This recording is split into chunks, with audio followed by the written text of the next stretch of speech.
Excellent. Good afternoon, everyone. My name is Dr. Megan Bruening. I use she, her pronouns, and I'm the Assistant Director of Graduate Fellowships in the Office of Fellowships here at Mason. It's my job to recruit and support grad students who are applying for fellowships, but I also work with undergrad students in this exciting recruitment for the Fulbright U.S. student program. In today's info session, we're going to give you some basic information about the Fulbright program, what its goals are, and who they want to apply. We'll talk about eligibility requirements, the award types, and then kind of walk you through the application process and what can you expect when you work with our office. And at the end of the session, when we wrap up, we'll have time to answer your questions as well. So what is the Fulbright U.S. student program? Well, the purpose of this program, as you can see from the quote on this slide, is to promote international goodwill through the exchange of students. That word exchange is really, really crucial. Fulbright does not believe in sending students overseas to extract information and then come back. It's really about creating long-lasting, genuine relationships between people of different cultures and identities. So as you can see from the second bullet point, again, it's about forming relationships and improving lives around the world. This program was first created after World War II in 1946 by Congress to honor Senator J. William Fulbright, who is a big advocate for international cooperation. There are a couple of different government agencies that you'll see, on their websites as connected to the Fulbright U.S. student program. So it's sponsored by the State Department, and specifically by their Bureau of Education and Cultural Affairs. It's also administered by the IIE, which is an international education organization. For people who are overseas, they will receive support from commissions by the Fulbright and US embassies. All this is to say is that this program has been around for a while, and Fulbright has gotten really good at making sure students are supported all throughout their journey. A little more about the program and its goals. Fulbright is an opportunity for people to represent the United States overseas. To that end, Fulbright strives to ensure that the body of scholars that they send overseas represents the diversity of America. As my director, Dr. Lenitra Berger, says, we want students from underrepresented communities to be overrepresented in the community of scholars that we send overseas for Fulbright. So this opportunity is open to everyone from every identity. And Fulbright has created resources to make sure that students feel supported in learning how to navigate their identities when they're doing their Fulbright work overseas. Fulbright has a lot of great webinars and resources on how to feel supported and safe. They also have some really great alumni affinity groups on social media. I'll give one example. Black Noir is for Black Fulbrighters. They have a big presence on Instagram, and these alumni are always willing to talk to people who are applying to tell them what their experiences were like and what kind of support they can receive. So that's a little bit about the background of the Fulbright program. Let's talk about the practical stuff, the logistics. So people are eligible or able to apply for the U.S. student program if they are U.S. citizens and if they'll have a bachelor's degree in hand by the time they leave for their Fulbright trip. So this means that Fulbright applicants are usually graduating seniors, right? They're wrapping up their undergraduate career. They're recent graduates. They are grad students. They're early career professionals. And for the grad students, you can't have a doctorate by the time you are applying. A note about grad students is that you can complete a Fulbright at any point in your graduate career. It just needs to make sense as to why that time is when you need to go overseas. Last thing on this slide you'll see is that some countries have additional requirements. Some countries may be looking for people proficient in a certain language or with experience in a certain field. It really depends on where you want to go and what your interests are. There are two different award tracks in the Fulbright U.S. student program. The first is the study research track. You'll also see this abbreviated as the SR track. For the study award, you get to take classes at a university overseas. For the research option, you create your own research or art project. In both cases, these awards are self-designed. So you pick the institution overseas that you either want to take classes at or do the research with. The research project is a great opportunity for grad students to do fieldwork for a master's thesis, project, or dissertation.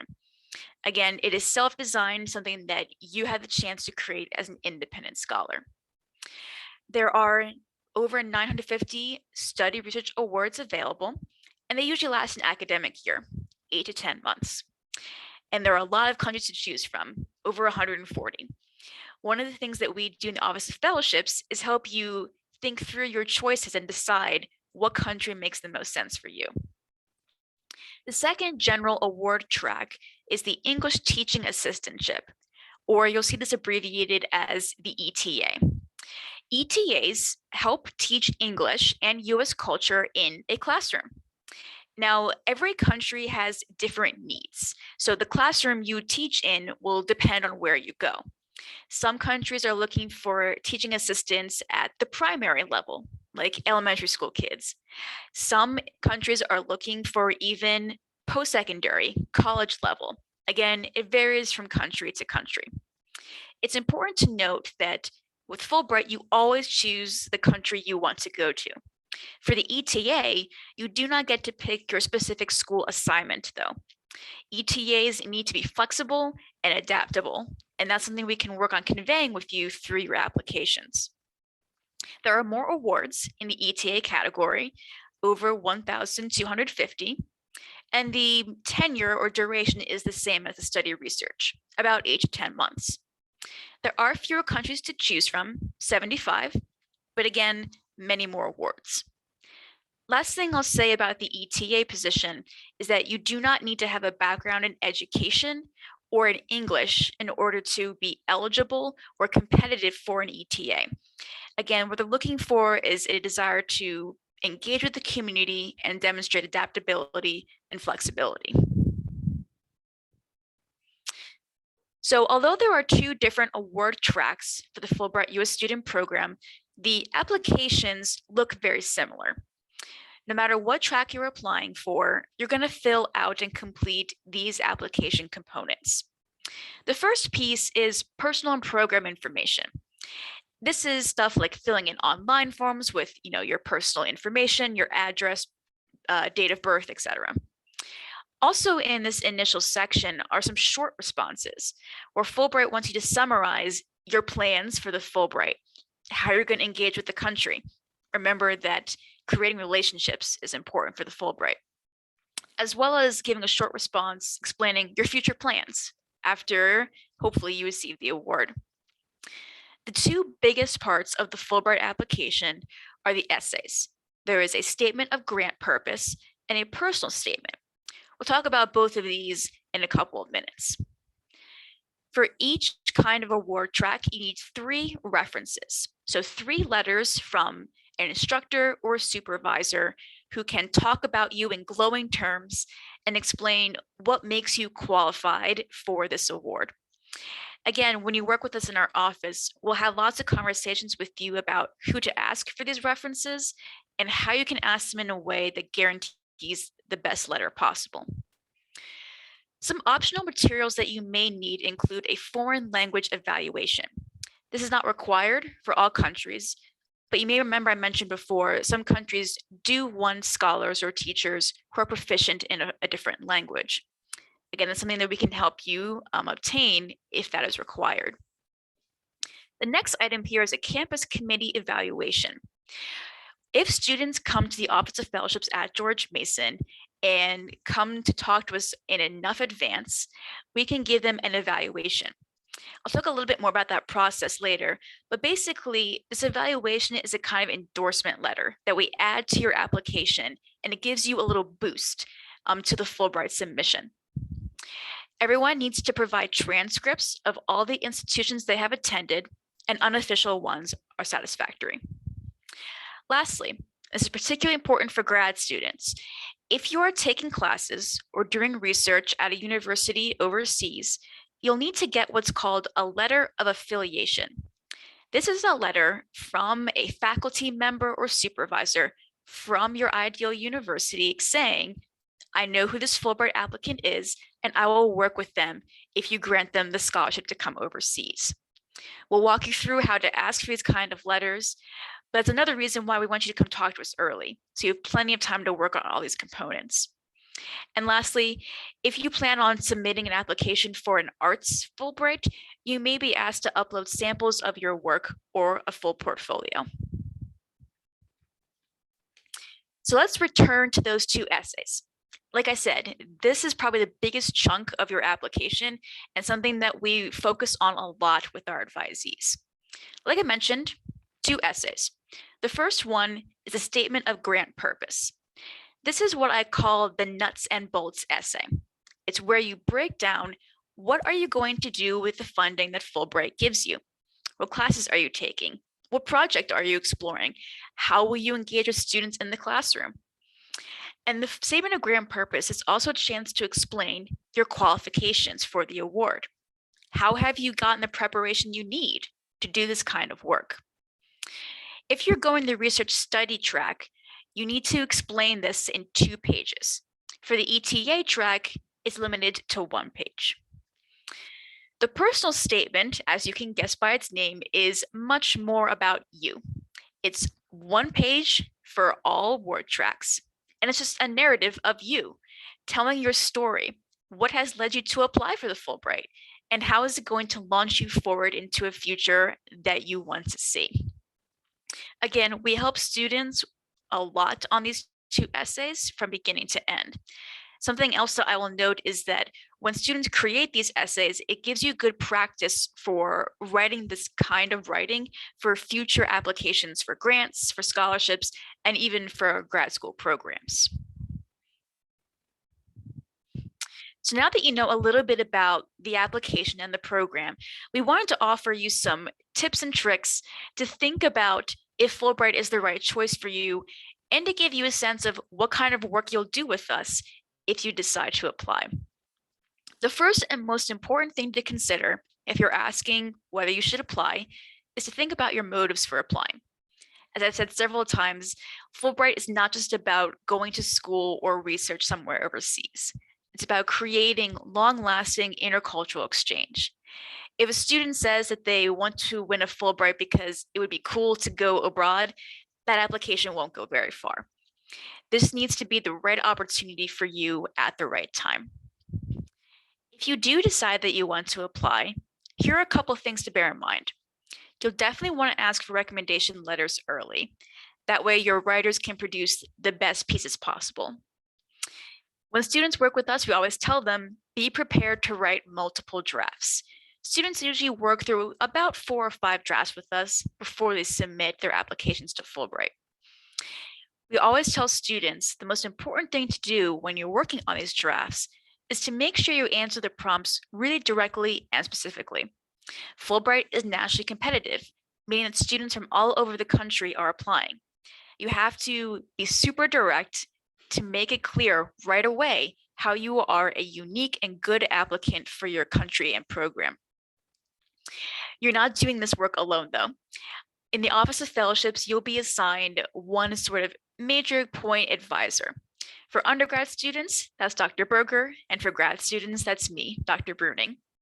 We also have writing specialists. These are graduate students that have been trained in the art of fellowship essays, and they will give you feedback on your work. Faculty mentors are also a great resource, particularly for grad students who are creating their own research projects. We will push you to make the best essays you possibly can in this process. So we will tell you to avoid using common phrases, challenge yourself to be creative, and to not be afraid of feedback. We are here to make sure that you succeed and that you produce an application that you are proud of. Some students want to know what exactly it looks like when we help students work on their application essays. It's important to note that our advisors and our writing statement specialists are not editors. We're not here to write the essays for anyone or proofread them. Instead, we're here to ask compelling questions that will make students deepen their responses to the essay prompts. So here on this slide are some examples of the questions we ask students. What are your goals and qualifications for the award? Something you need to answer in the statement of grant purpose.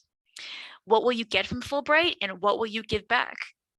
Why is this country right for you and why is now the right time to apply?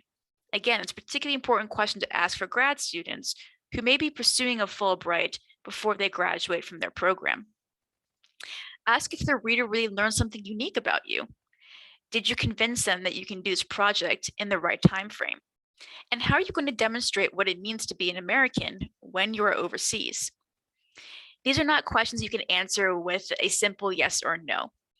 These are questions that we will ask you to provoke thought and to help you think really carefully about all the benefits this opportunity could bring to you and the communities that you are engaged in. Returning a little bit more to the practical stuff. We help students complete these applications every year by sticking to a clear timeline. On March 31st, 2022, so in a couple of days, the Fulbright application will open online. If you are interested in applying for a Fulbright, you must set up this online application portal. The next big date is July 1st, 2022. This is our university's internal commitment deadline. This is when you complete the registration for an online portal and you tell us through an email or by meeting an advisor that you are committed to applying for the Fulbright. We ask people to commit by this deadline for a couple of reasons. The main one is that we want students to commit by July 1st so they have plenty of time to work on those essays during the summer and before the rush of the new school year begins. When students commit to this internal deadline, it also guarantees that the student will be able or have access to the cohort events and workshops that we produce. People who have won the Fulbright have always attended these summer workshops and have said they were really helpful. We can also guarantee that if you commit to applying early by July 1st, that you will have a good campus evaluation. We will be able to say more about you and your application if we have a chance to get to know you over the course of the summer. September 15th is our university's campus deadline. This is when all Fulbright applicants upload their essays, their transcripts, all those different pieces to the Fulbright portal.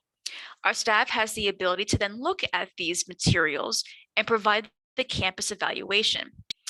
In addition to doing the campus evaluation, we give every student feedback on things they can do to improve before they submit their final applications to Fulbright on October 12th, 2022, 5 p.m. Eastern Time. We usually encourage students to submit their applications a few days before that final deadline. Everything is submitted online, and so we want to make sure that everyone gets their stuff in case their system crashes. So we are very conscious of the timelines, and we will help you make a schedule to ensure that everything's submitted on time with the least amount of stress to you as possible. At the bottom of the slide is the process that is out of our hands. After you submit your application in October, Fulbright takes over and begins screening the submissions. In the months of November and December, the National Screening Committee goes through all of the applications. If a student becomes a semifinalist, that means the National Screening Committee has recommended that the person move forward in the process. January through May, host countries review the applications to their country, obviously. These applications are reviewed either by the Fulbright Commission in the country or by the US Embassy. Selections are made in March through June, and students are notified in that time period if they received the award. Sometimes people may also be named as an alternate. This means that both the screening committee and the commission found the application very strong, and that if someone else pulls out of their application or decides to withdraw, that alternate gets to take their place. Making the semifinalist range is a major accomplishment, and we celebrate everyone who completes their application, regardless of what the final outcome is. Now, I've given you a lot of information today, and I understand that it may seem a little bit overwhelming. Just want to reassure you that you are not doing this alone. There are a lot of people and resources here to help you complete the application. Fulbright itself has great resources for you to consult. If you go to their website, usfulbrightonline.org, they have a big library of webinars and videos on all aspects of the application, and also lots of alumni talking about their experiences. So if you want to hear from other students what it was like to do this, definitely check out those online videos. You'll also see on their website a general email, fbstudent@iie.org. This is a place where students can email the Fulbright Foundation for general information. But you'll see that second note that countries have their own regional manager emails. If you have a question about the Fulbright and you're not sure who to ask, your best bet is to start with us, the Office of Fellowships at pgfs@gmu.edu. If we don't know the answer, we'll direct you to the correct Fulbright email where you can get the quickest response. And just another reminder about our office, we're here to help you through the entire process, from picking your country and program to working on all the application components. And we're also here for you for post-award support. That means that if a student receives the award, we check in with the student to make sure that they get their funding, they go overseas, and that they have the experience that they are looking for. Thank you so much for attending today's information session. Remember that the deadline to commit to applying with our office's full support is July 1st, 2022. If you're interested in learning more and want to get started, like I said, start by setting up that online application with Fulbright, and then email pgfs@gmu.edu to set up an appointment with an advisor. We'll talk about your country choices and program ideas and get you started from that. We look forward to answering any questions you may have now or through our email.